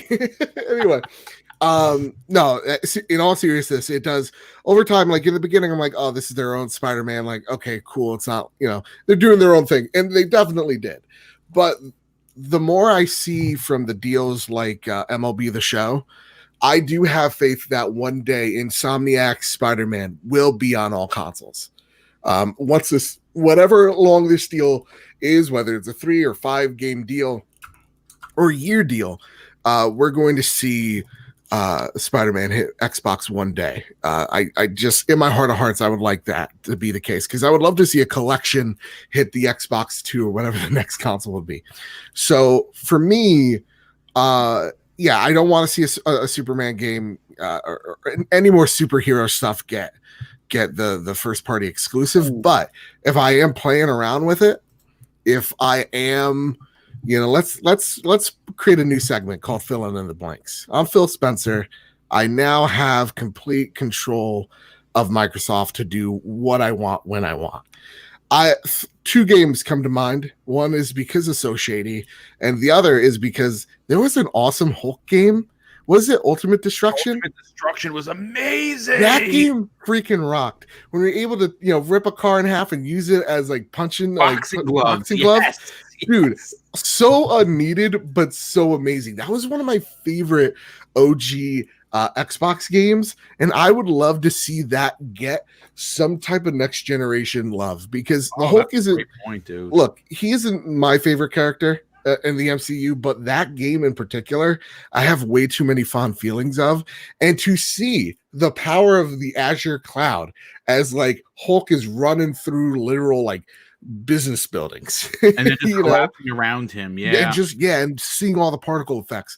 That gets my jollies off. But the second game, let's bring back the Punisher. So Shady, you're right. They need to bring back the Punisher, and let's make this a hard M. Okay, well, this doesn't need to be for everyone. If there's anybody that knows how to make a good shooter, it is Microsoft, and they do have some really awesome studios that could tackle choices.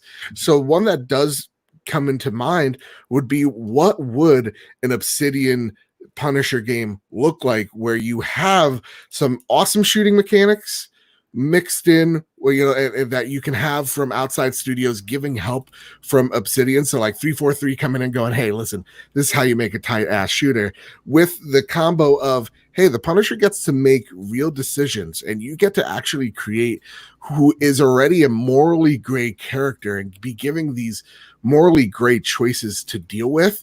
How does your Punisher look at the end of this story? Is he just something? I want to stop you right there. As soon as we're done with the show, I'm going to get Aaron Greenberg on the horn. Cool.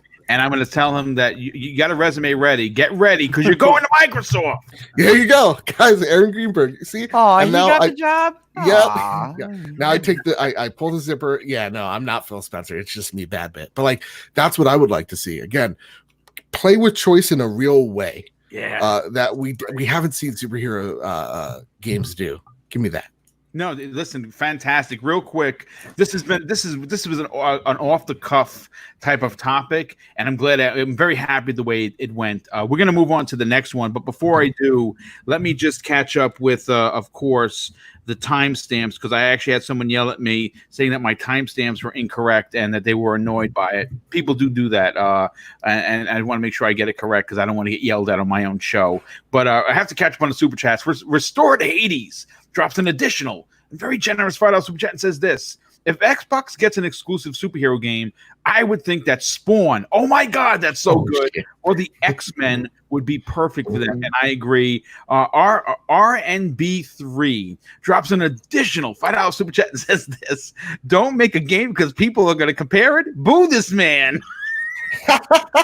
And JD Gamer, first of all, JD, thanks for being here. Super appreciate you supporting us and listening to the show. I hope you're enjoying it, and of course you are well. He drops a $2 super chat and says this: an M-rated Deadpool or Spawn would be awesome. See, this is what people need. This is people want.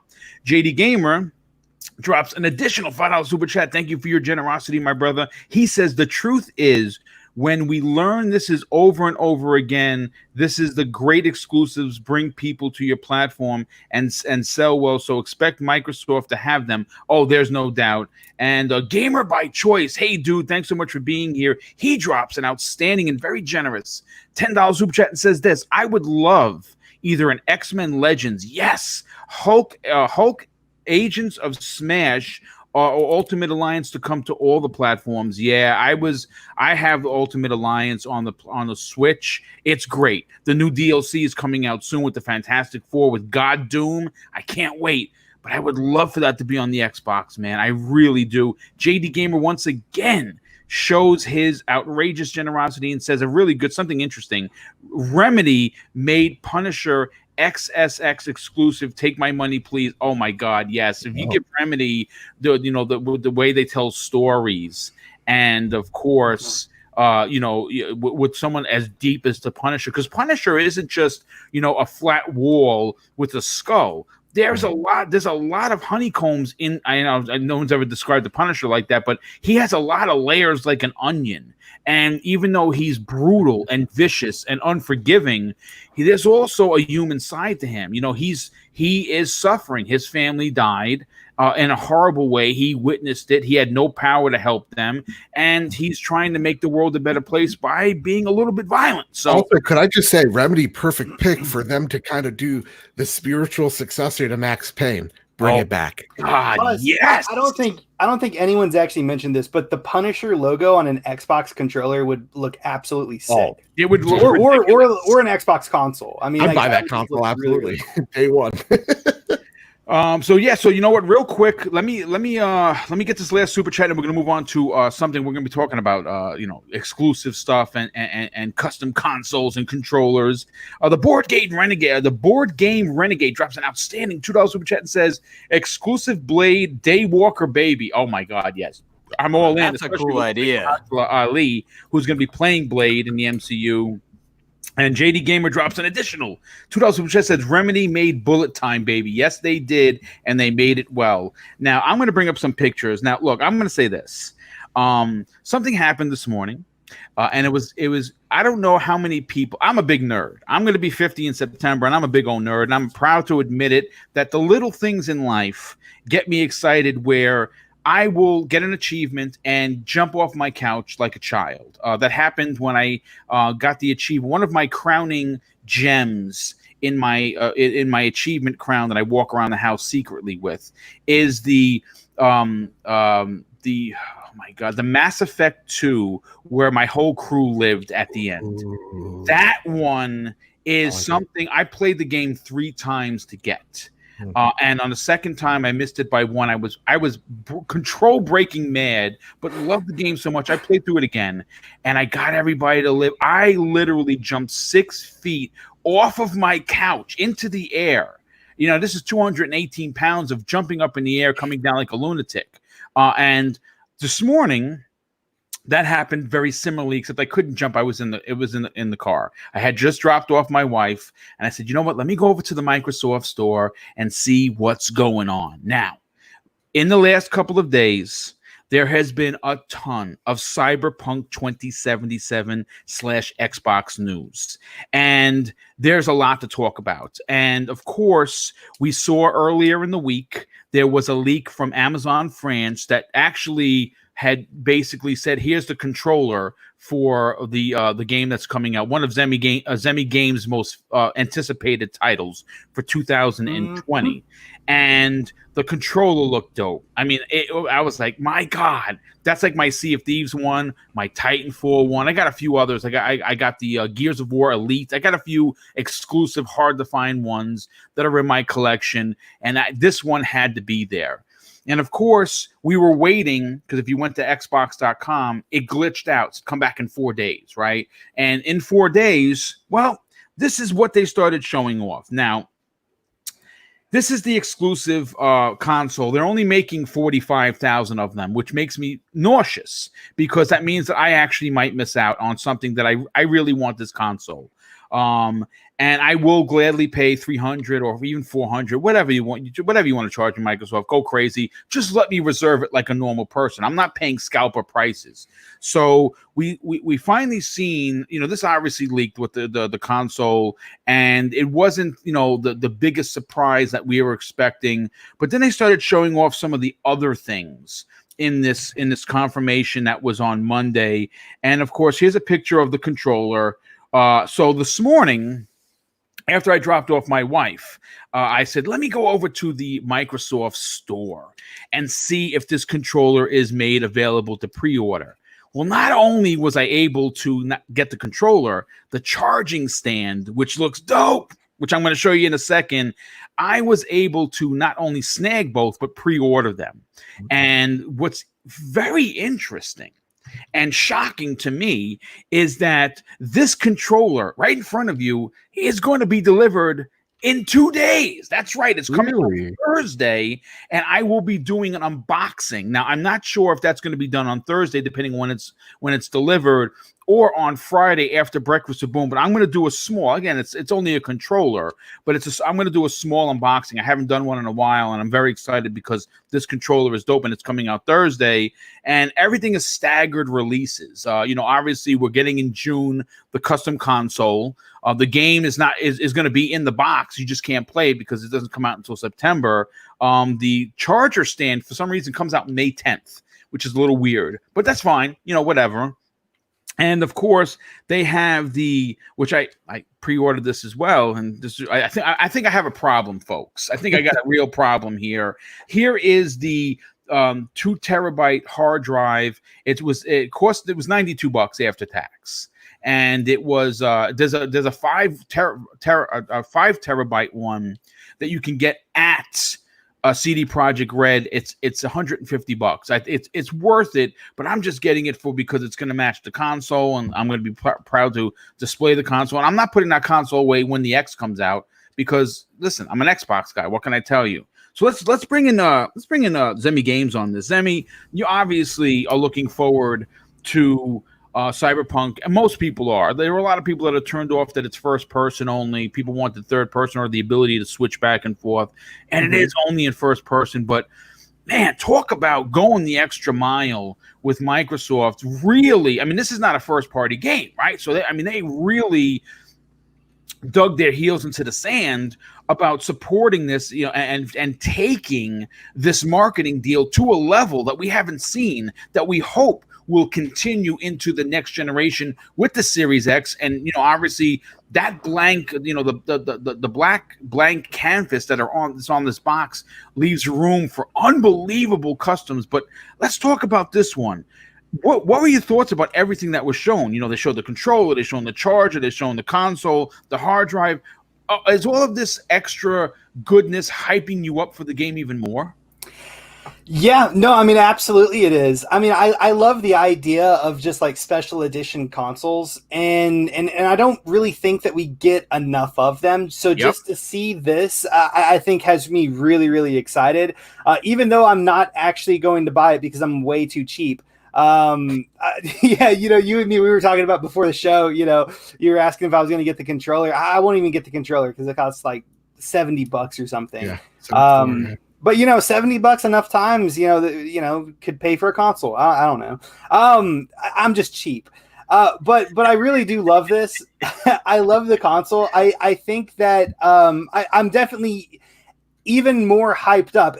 But I have another internal struggle. Like, I don't know when I'm going to buy this game because part of me really wants to wait for the X. A lot of people, dude. A lot of people are going to try and hold strong. Yes, I know, and I'd like to think that would be me too, but I just don't think it's going to be possible. I think I'm gonna have to just jump into it, and play it on my regular standard Xbox One.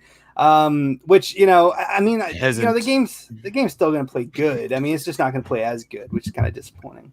But I'm very excited. I think that this is an excellent move from Xbox. I think some people, I noticed that some people were saying maybe on Twitter that they think that it's too close to like the Xbox like the Xbox Series X for them to come out with like another exclusive console. But I kind of disagree with that because this is just bringing up more hype for the Xbox brand.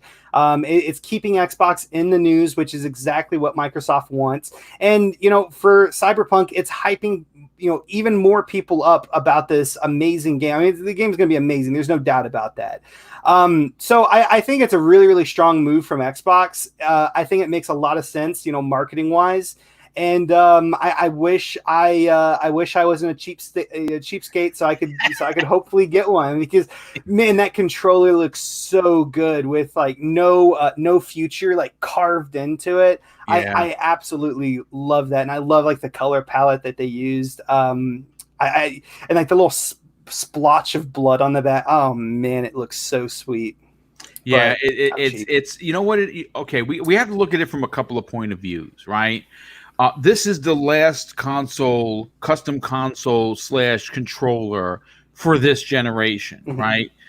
So the next generation controller is going to be different. It's going to have the share button. It's going to have it's going to be different than what we have now. And saying that this is the last one of this generation in both a custom console and a custom controller is to be a part of that. I wouldn't want to miss it. Now they're not making 45 million of these consoles. They're making 45,000 of them, so they're going to be limited. And to be fair, I think they're gonna fly through the supply. I think they're gonna. I'd like to believe that if they sell out, that they might consider adding 10 or 15,000 more, to kind of like, quell the fan base and give back a little bit. Because if you miss out on this and you're really looking forward to this, you're going to get clobbered if you have to go to any of these pay sites, the eBays and stuff. And another thing, though, too, just to kind of go along with what you were saying, this is going to be the last special edition Xbox, console of this generation. I mean, what better one to end on than this? I mean, because this console is just absolutely fantastically just beautiful. I mean, honestly, it might be my favorite special edition console. It for sure is my favorite special edition controller, no doubt about it. I absolutely love it. I mean, this is a fantastic one to end on. Yeah, no, I absolutely agree with you. That right there, Luke. Let's bring in on the conversation. You and I were actually the four of us were talking prior. Obviously, right now in the world, money is tighter for most. To be honest with you, because we don't know if people are out of work, if they're able to get unemployment. We don't know if they're working, if it's part-time, full-time, whatever. So maybe people might want to, pass on something like this. I think that's probably why there are only 45,000 and not 4 million of these consoles coming out, because they're going to want to, keep it limited.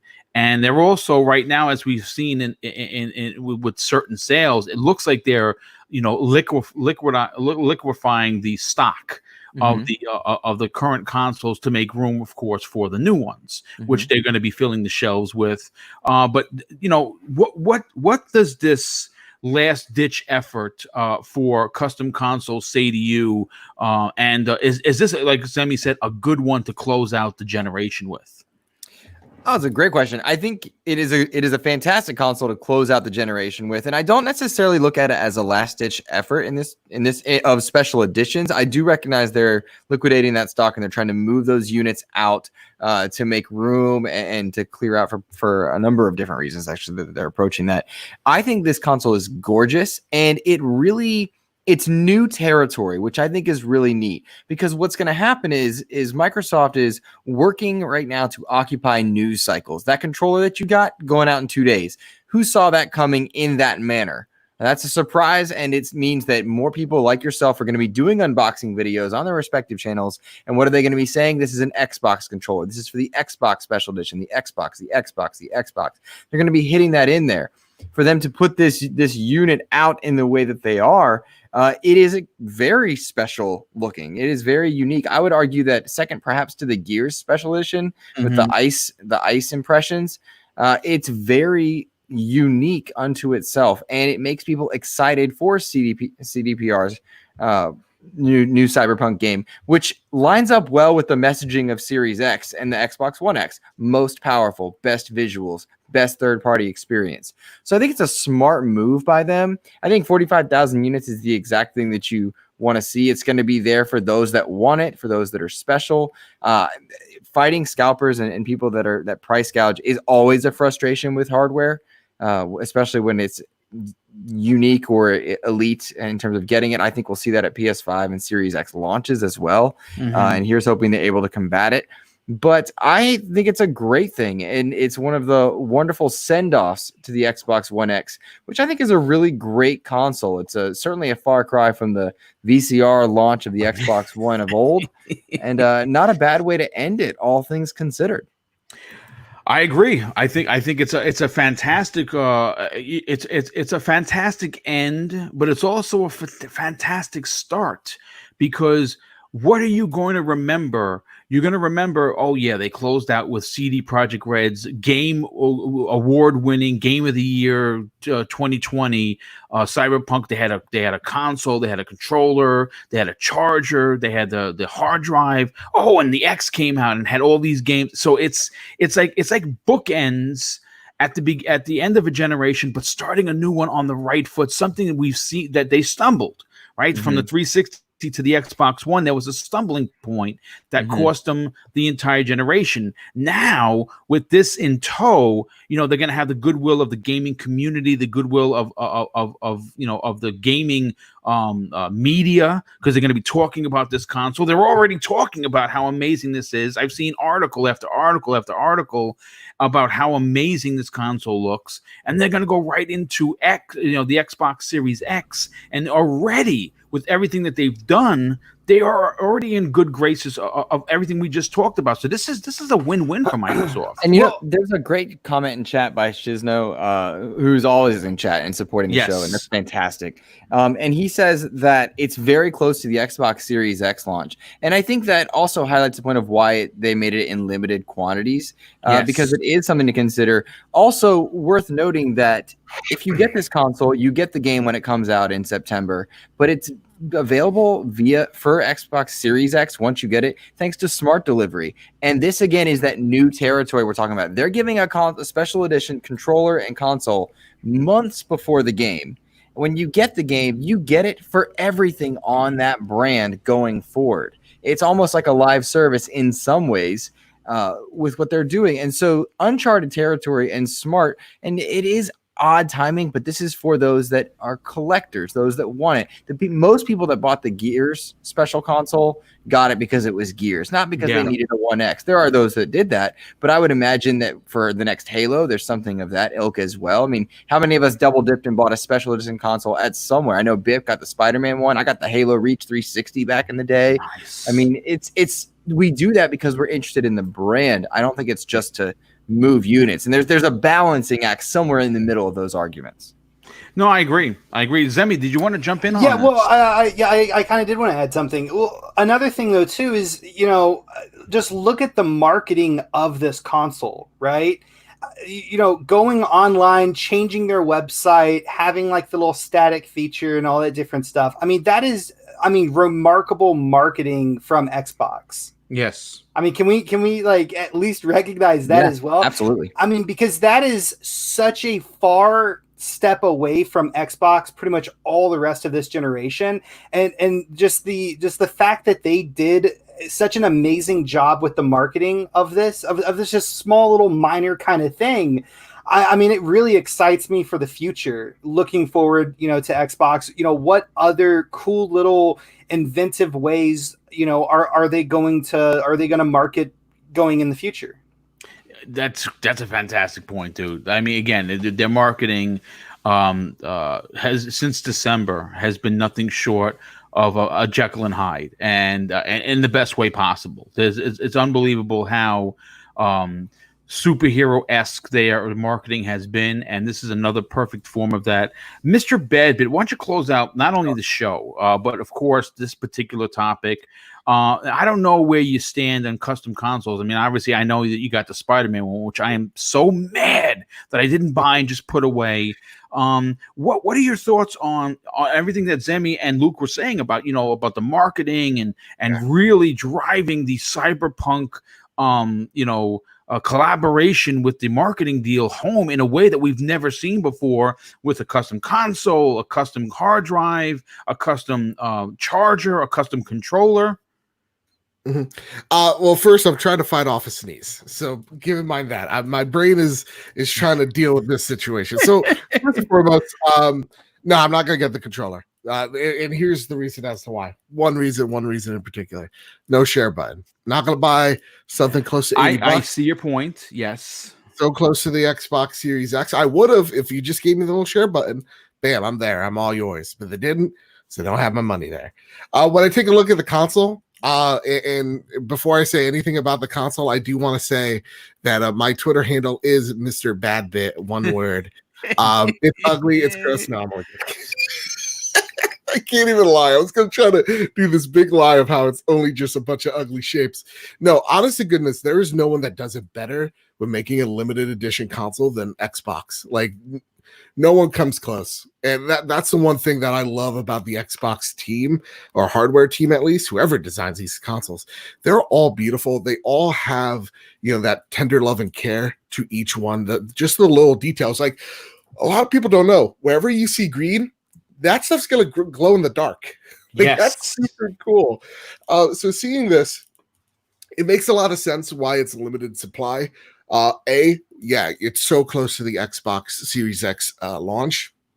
B, this is speaking to the hardcore of Cyberpunk fans or CD Projekt Red fans. C, what, given this current situation we're at right now, that probably affected how many units they could actually produce. That's a great point. I didn't even think about that. That's actually a fantastic point. Yeah. And D, this is all for marketing. They really, really, really, really want to nail home the fact that they really want to trick you to think that this is an Xbox exclusive. And that's what Sony's notorious for that. They've done it very well. Yeah, all of them do it. Every time you see them shake hands with another console that has some type of, deal with, whether it's, Destiny and Sony, whether it's, Sony and like Star Wars, they all, or Xbox with Call of Duty, they all sign these deals to give the illusion to casual audiences that the best place to play, or maybe even the only place, is that game. And I'm wondering how that's going to pay off for Microsoft, because this deal, like they're letting them mess around with their website. You know what I mean? Like they're doing a lot of guerrilla marketing that is really, really, really interesting, really cool, really unique to me. But then at the same exact time, they did a lot of marketing for The Witcher 3 as well. And we see where the numbers lie right now. I think it's 12 million on PC, almost 11 million on PS4, 4 million on Xbox One, and 700,000 on the Nintendo Switch. I wonder how much this marketing push is going to benefit Microsoft. Interesting, yeah. And maybe that's the reason why they're pushing it that hard. I'd also really like some type of when it comes to like Cyberpunk in general, when is smart delivery happening? Because we know it's not going to be at the launch of these consoles. That's just a thought that since entered my mind. I think it is at the launch of the consoles. I think. No, they said Is it not? No, they said somewhere in 2021. And that's the thing that does bum me out a lot, is that this is not going to be ready for the launch of these consoles. And so when? Because for me, I would listen, if PlayStation 4 does not, or PlayStation 5 does not have smart delivery, they're 110%. I'm either getting this on the Series SX or I'm getting it on PC. One of the two. Right. So like for me, I would like to know a little bit more about that. But again, I want to know, and only time will tell, how this marketing deal benefits Microsoft in the long term. That's the question that's going to interest me, because from what I'm seeing, man, I love the collaboration between CD Projekt Red and Microsoft. It really does seem like, look, CD doesn't mind the money that they're getting from Microsoft, but also at the same exact time, Microsoft is giving them so much creative allowance to just go and spend, freedom. Even. And so they started that at a E3 several years ago. Yeah. Remember the ending of their presentation was like taken over. That's a cool theme. They're making it synonymous marketing wise. Yeah, they're bringing out Keanu. So I think, for me, it's awesome to see, and as the PR and marketing guy that I am, I really want to see where the payout is when the launch happens of this console. And again, just a little bit more info on smart delivery and when the window for that is, because I still don't know. I was in the room for that Keanu moment. I was in the room, and which means we're best friends, actually. Yeah, if you want his phone number, I was actually, Luke, if I may add to that, I was sitting in the 6th row, so I could almost touch him. So I think I'm a better friend. I'm sorry to say. Could you smell his breath? I didn't. He was taking. I didn't, but you know what? I wouldn't say that I would say no to that. So, what? Dude, that moment with a pencil if you wanted to. That moment. If anybody needs a feel good in this awkward time right now, go watch that moment, because he was shocked by the love he got. He was, yeah. And it was a cool moment of like, oh, we all love this. And it was a rallying moment for that entire room, because at the time we weren't sure what E3 would have been. Everybody that was there for Xbox was there and excited, but nobody knew what E3 would be. And that moment captured the entire room. And it's a feel good thing. If you need it, guys, go on, watch 2 minutes of that presentation from YouTube. That you're breathtaking. It'll warm your heart. It's awesome to be in the room as that happened. If it turns out to be my last E3 or the last E3 ever, I'm going to say that it's going to be one of the most memorable aspects of that E3, besides meeting Aaron Greenberg and, of course, so many other of the big executives.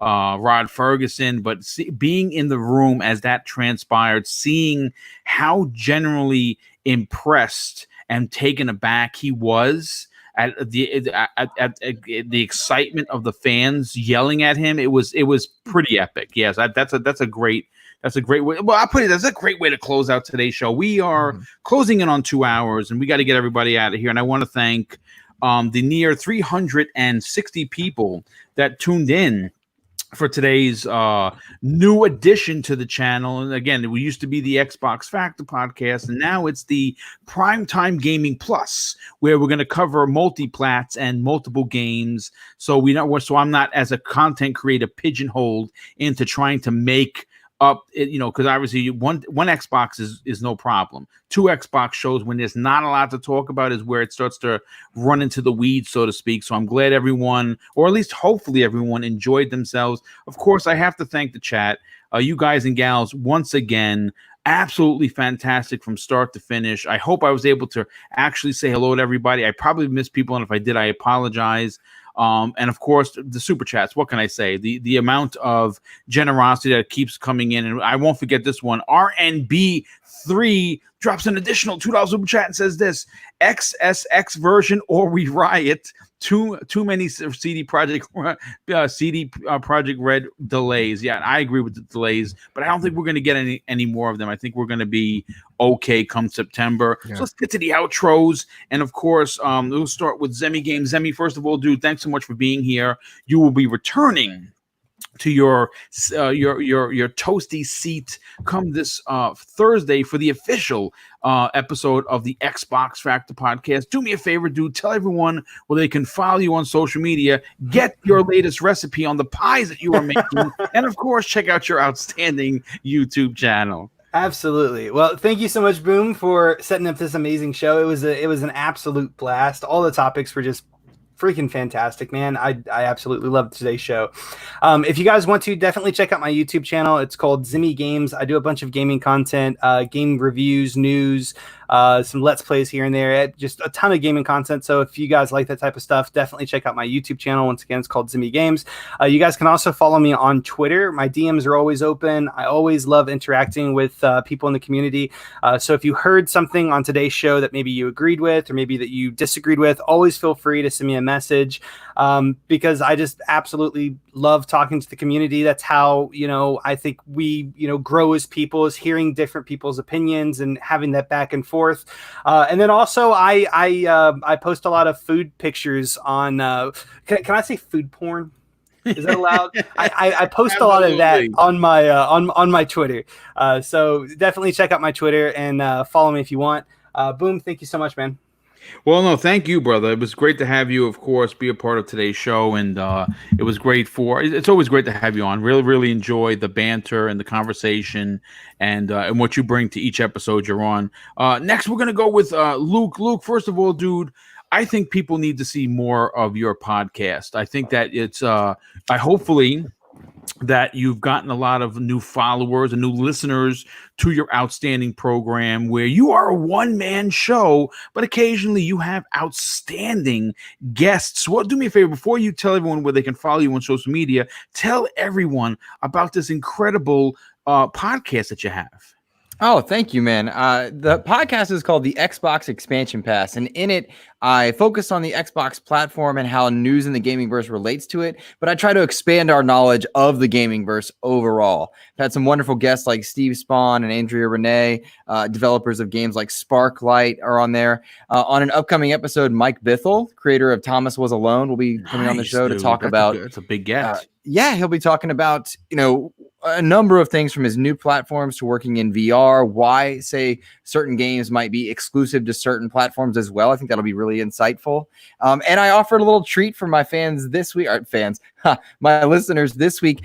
Steve Downs, Master Chief himself, opened up the show this week, which was really cool hearing him. That was dope, dude. That was amazing. Yeah, that totally blew it away. So to have that was wonderful. And I'll tell you guys, it is is neat, by the way, Steve Downs is doing cameo appearances, and all of his proceeds in the month of April go towards COVID relief. So I booked it because I mean, of course, Halo is very near and dear to my heart, and Steve Downs, a very special voice. So that was just a treat for listeners there. But yeah, Xbox Expansion Pass, if any of you are willing to go check it out, give it a rating on iTunes, but really just listen to the show, because that's during my time of isolation, that is cathartic for me. So that means the world.